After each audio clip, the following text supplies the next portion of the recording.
Welcome everybody to episode 34 of the Assyrian podcast. My name is Adessa and I had a chance to sit down with Assyrian Dishes co-founder Julian Ibrahim and learn more about the yumminess behind Assyrian dishes. Food is as integral to Assyrian culture as any of the other categories that we place a focus on. Whether you call it shurwa or shorba, dolma or prache, kubba or kibbe, Assyrian food spans across countries, and though at times it is adapted, the key ingredients remain as staples to the food we all love and enjoy. Food is a part of our identity. It helps bring us together and invites people into our culture. Whether you're just beginning the journey of making food or are an experienced cook looking to try a new dish, Julian's short step-by-step videos make the process easier than ever before. You'll also be impressed to know her husband does all the behind the scenes, from serving as the cameraman, video editor, photographer, and all the music heard in her videos are produced by him. Talk about a dynamic duo. If this is the first episode you're listening to on the Assyrian podcast, Shena Tilochon and welcome. We produce episodes every Tuesday, and if you like what you hear, be sure to subscribe and review the Assyrian podcast wherever you listen to it, and share these episodes with others. Lastly, support for this podcast comes from Tony Kalogerakis and the injury lawyers of Illinois and New York. If you know anyone that has been in a serious accident, please reach out to Tony Kalogerakis. Tony has been recognized as a top 40 lawyer and a rising star by Super Lawyers publication and has obtained multiple multi-million-dollar awards. Tony can be reached at injuryrights.com or 847-982-9516. Now without further ado, Julian Ibrahim.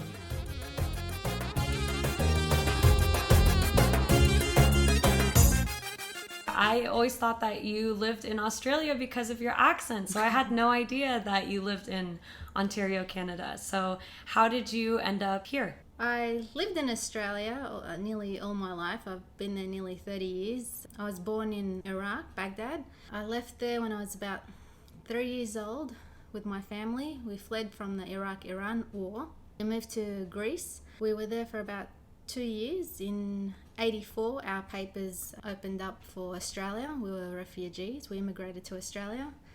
And so when I got married about 5 years ago, my husband was from Canada and I moved here. Very nice. Yep. I also ended up coming to Canada as a result of marriage, so... You sacrificed. Yes. Talk to us a little bit about your love for cooking and where that stems from. I'm not a chef and I don't pretend to be a chef, just a regular housewife with kids, and I love cooking. In Australia, I was a real estate agent, so far from cooking. The thing was, in Australia, or with every young girl, we study, we work, and we never realized how much our mothers did when they were cooking at home. So when we studied and we worked and we came home from work, food was already prepared. And when we tried to help our mothers cook, they tried to get you out of the kitchen. This is my area, get out of the kitchen, I don't have time to teach you. So then we never learned how to cook. And you're expected to know how to cook when you get married. So when I moved to Canada and I got married, I was on the phone with my mum every day saying, "Mum, how do you make rizqwara?" Like simple things like shorba, dolma, things like that. So I was on the phone with her every day, writing down the ingredients and how to make it. The problem with Assyrian mothers is they don't give you measurements. Khachi mandawa, khachi mandawa. It's like, how much is khacha? So I had to experiment and test it out a couple of times before I got it right.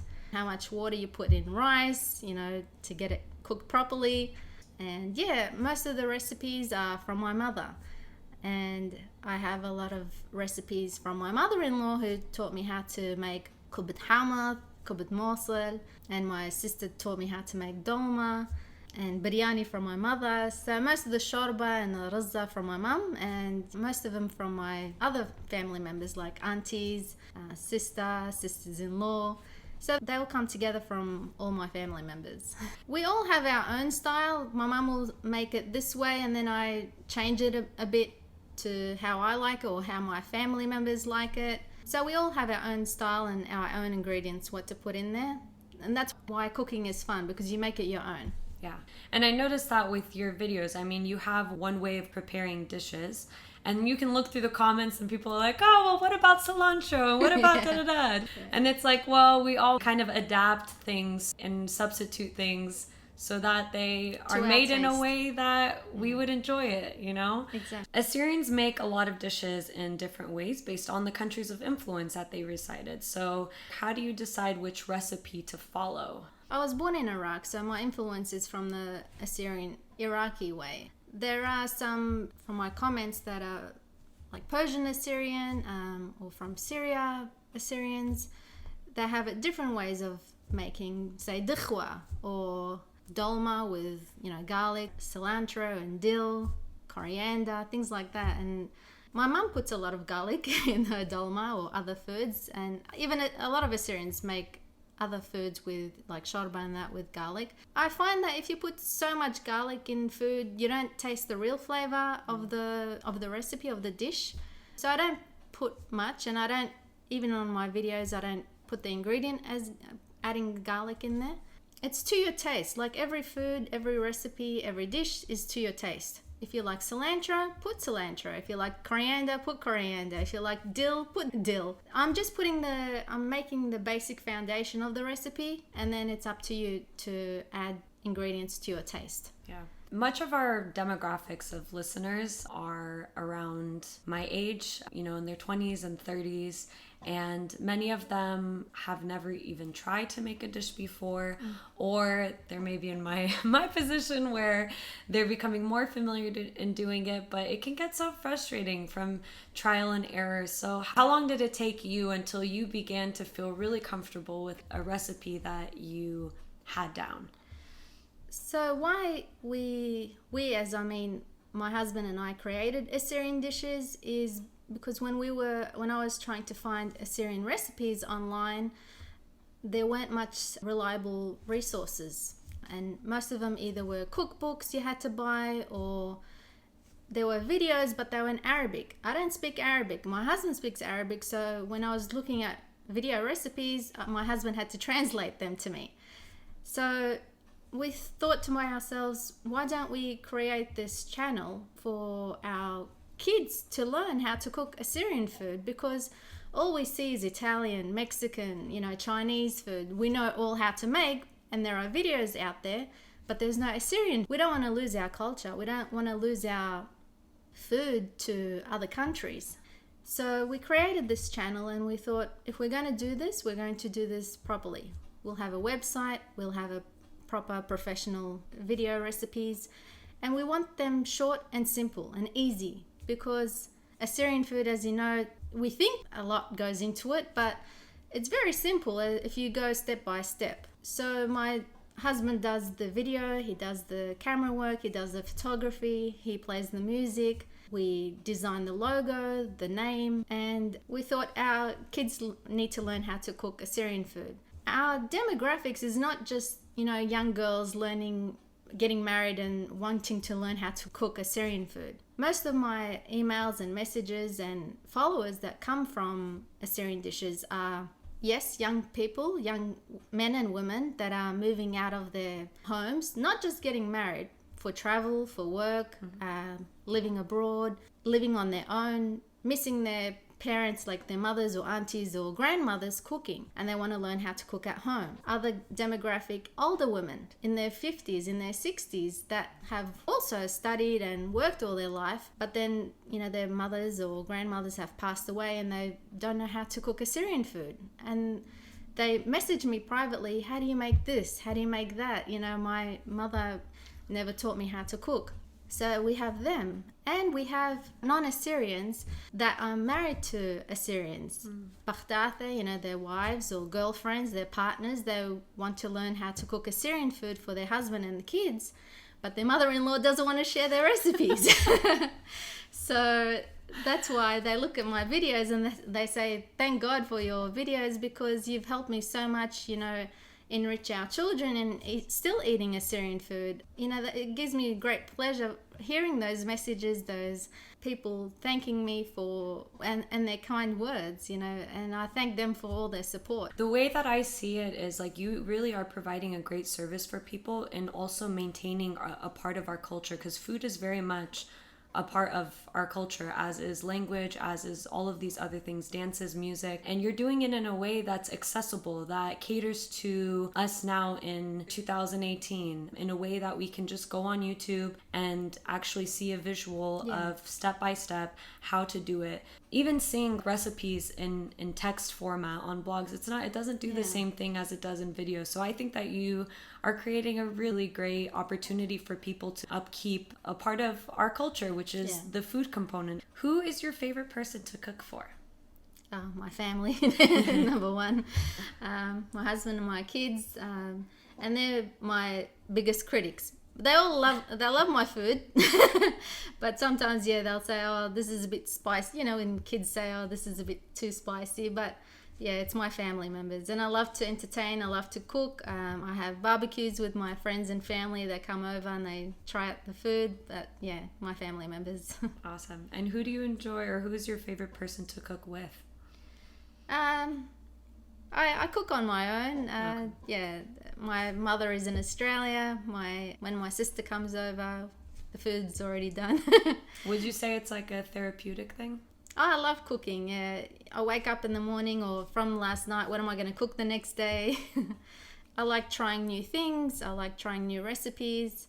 Yeah. One of our co-hosts, when I was asking them, hey, do you have any questions that you want me to make sure that I ask? He says, how does a 30-something-year-old cook in the house when he doesn't have his mom anywhere near and no Assyrians near? I was like, well, watch her videos. But no, in all seriousness, one of the other ones had said, how can cooking be fun and not just something that one does out of necessity? The reason why we created this channel, how it's so simple, because it's all visual.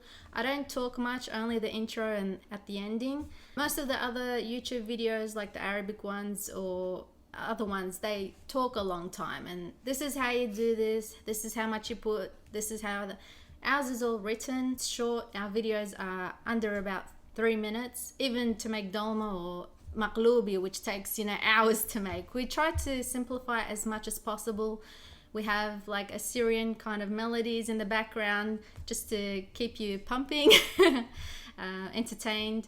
And so that's why, we did it as simple as possible. We made it so simple that the ingredients are written at the start. We have a website as a backup if you want to go back. We've tried to make it as simple as possible for someone that's never cooked rice before, someone that's never boiled an egg before.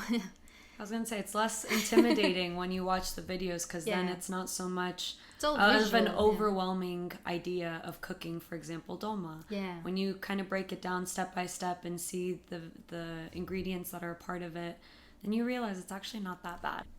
What would you say is your favorite dish to make?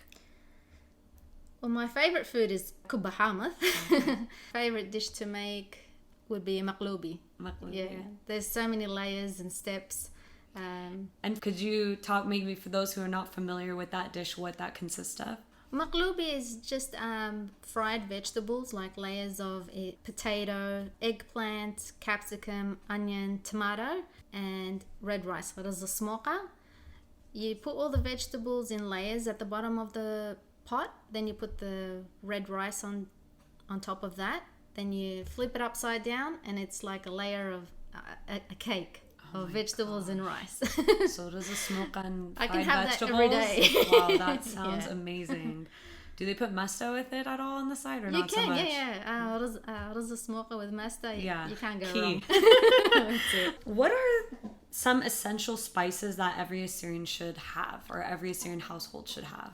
Okay, baharat, number one. It's either for biryani, and curry powder, lemendus. What's that? Lemendus is like citric acid, which you can put with the sauces with dolma, the red sauce, tomato sauce with lemendus. Is it the same as lemon juice, or they have different tastes? It's like lemon juice, but it's the crystallized lemon Oh, okay. juice. Yeah, it's more more punch into it. Cardamom, which is hel, I use for baklava, for walnut, pastries. You always add that in there. Yeah, curry powder, citric acid, baharat, cardamom, hel. That's mostly chili powder. That's mostly it. Yeah. Turmeric? Do we use turmeric a lot? Sorry, turmeric also. Yeah. I use dry spices like dried parsley. I use cumin and coriander for falafel. Yeah. Okay. If someone was just starting with this journey of creating Assyrian food, what would you suggest or create as their first dish? Something that would be easy, not so intimidating. Yeah. White rice is the first thing you need to try. That was my first thing I had to make. White rice and then red rice, and then start making the shorba, the tomato stew with either potatoes and beef. And then go deep into making dolma and biryani. They take the longest to make, so baby steps first. Raza khwara, like white rice, red rice. Gurgur is easy to make too. Very cool. Something I've noticed in your videos is, aside from actually showing how to create the dishes, you also show Niagara Falls, you show Sydney, Australia. You've had Linda George come on and show one of her favorite dishes. So talk to us a little bit about the thought process that goes behind Assyrian dishes when you're making each video. So with Assyrian dishes, Assyrians love food, they love music, and I'm from different countries. So we love doing travel vlogs. They're not like talking, but we like showing my favorite parts of where we've been to. So in Australia, I show where the churches are, where I love to eat, and scenery of Australia, like Sydney Harbour Bridge, Opera House, and even picnics. We went to Greece also. I went to Omorat Marguerges, where when I used to live in Greece, which is St. George's Church, right on top of Athens. My favorite Greek food and favorite places to go, like islands and that, and Acropolis. Niagara Falls, where I live right now in Canada. We love, visiting Niagara Falls maybe once every 3 months, So we like traveling and showing where we're going, what our favorite places to eat, and just the scenery. Yeah, we don't want it just to be just Assyrian food. We want to show where we're traveling. Creates like a different dynamic within the videos. Do you know what the oldest Assyrian dish is? I had this question from someone from I think it was Facebook or YouTube, and they say King Ashur used to love eating kubba. So any sort of kubba, could be kubbad morsel, kubbad hamath, kubbad halab. So could we say kubba is an Assyrian dish? Yeah, definitely. Okay. Interesting. Yeah. If there was a dolma eating contest and you could pick anyone in the world, famous, not famous, to serve as the 3 contestants who would be there, who would it be? 3 contestants for dolma, I'm not sure. Do you have like a favorite actor, singer that you're like, yes, I'd love for them to try my dolma? Linda George, definitely. I love Juliana Jindo, also Janan Sawa. Yeah. Nice. 3 of them. Nice. Well, we'll have to bring them one of these days, have them sit down and see who would win the dolma eating contest. Outside of making Assyrian food, what is your favorite kind of food to make? I love making Italian food also. Spaghetti, lasagna, pasta, things like that. Yeah. And even I've seen like on YouTube sometimes there's Syrian style of making spaghetti. Yeah. They call it Syrian macaroni. Or macaroni. But yeah, they don't do the bolognese, but they mix it together with the spaghetti or macaroni. So that's how they call it, Assyrian spaghetti or macaroni. Yeah, that's always really good to eat. And simple, relatively simple to make. When was the last time that you pushed yourself out of your comfort zone to make a dish, and what was that particular dish? Sometimes, I do make a couple of dishes that I have to do either 2 or 3 times to get it right, because it's all about the temperature, like the pistachio nougat one, the dessert. If you don't have the right temperature of cooking the sugar syrup and then adding it to the egg whites, it just becomes gluggy. So it has to get to the right temperature. So you have to try them 2 or 3 times. Pistachio nougat one was the hardest one that I had to get right. I can imagine. Yeah. That one seems a little bit intimidating for me. I think I'm going to have to make some other dishes before I get to that one. Have you wanted to make a dish that you haven't yet? There are a couple of dishes that are intimidating for me, but I have to get my mother-in-law or my mother to show me how to make, which is pacha. Oh my God. I don't eat it. My husband eats it, but I need to learn how to make it, so I need to get that recipe done. I have a lot of requests for that one. Can I also say, can I thank Linda George for supporting Assyrian Dishes, and also Talal Goresh. That's been one of my greatest supporters when we just first started out. So yeah, I'd like to thank these 2 people. Yeah. Yep. Shout out to Linda George and Dalal Grace. You had mentioned earlier that, growing up so often our moms in the kitchen will be like, get out. You know, that's the best thing that you can do is get out. Yeah. How have you been with your children when it comes to cooking? Do you involve them or, is it your kind of therapeutic session where you're like, all right, this is not the time. I need you out. I have that mentality also, but then I have to switch off and say, no, look, they have to learn, because cooking is fun. And I get my 4-year-old son to mix, in a mixing bowl. I have my daughter also making salads, how to learn how to make big salads or small salads, with either with rizza or big salads for, other dishes. I have my other son also learning how to cook and dice and peel potatoes. I love having them involved. I know it's hard for me to say, please, get out of the kitchen, let me do it. But I want them to learn. I want them to love to learn how to cook Assyrian food. I want them to learn about vegetables and ingredients and grains. And my son, who's 9 years old, loves locha. He would love to eat locha every single day. I go, it's not that cold to make locha right now. But he loves locha. My daughter loves to eat any kind of food, Assyrian food. And yeah, my 4-year-old son, he always says, no, I don't like it, but then when he tries it, he loves eating like kifte or kubahamath. So yeah, I want kids to learn how to cook Assyrian food.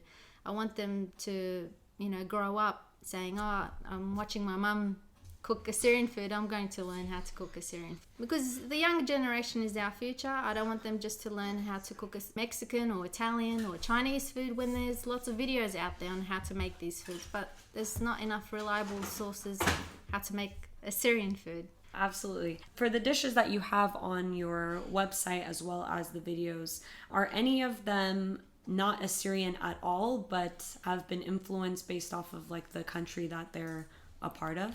So we have another tab or another section of our website, even on our YouTube channel, where if I go to Greece, I'm going to show you how to make Greek souvlaki or Greek salad. So there is another section where Assyrian dishes around the world. So if I go to Italy, I'll make pizza. If I go to, things like that, different countries, I'll make that food. We want it to make it multicultural, but stick to Assyrian dishes. That's great. So people know that if they go on your website that they won't only be able to learn how to make Assyrian dishes, but they can get influences from other cultures as well. What's next for Assyrian Dishes? Like, where do you see Assyrian Dishes a year from now, 5 years from now, 10 years from now? We started Assyrian Dishes a year and a half ago. We've got nearly 6,000 followers on Facebook. We have 1,600 followers on Instagram. We have nearly 3,200 subscribers on YouTube. And it's growing every single day. And we feature our videos once a week. We used to do it twice a week, but now it's once a week. This is, for us, it's a hobby for me and my husband. We have our lives. My husband has work and I run a household. So for us, it's like a hobby or pastime. To grow, even if I don't cook, we stop making Assyrian dishes like videos. Our videos are going to still be there for our future children, for future couples that are learning how to cook Assyrian food, for anyone learning to cook Assyrian food. These videos are going to be there for years to come. So that's our goal, was to be just to have videos available for everyone to learn how to cook Assyrian food.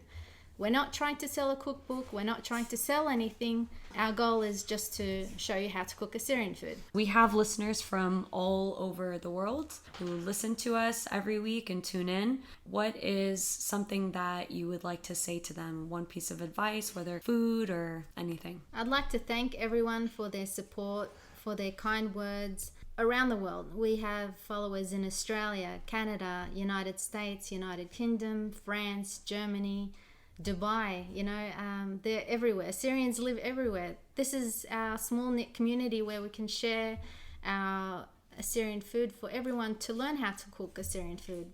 Even in Spain, the least is where you expect Assyrians to be, they're there, and they want to learn how to cook Assyrian food. It's for our future generation. We want our food to continue on, and that was our whole goal. Thank you, everyone.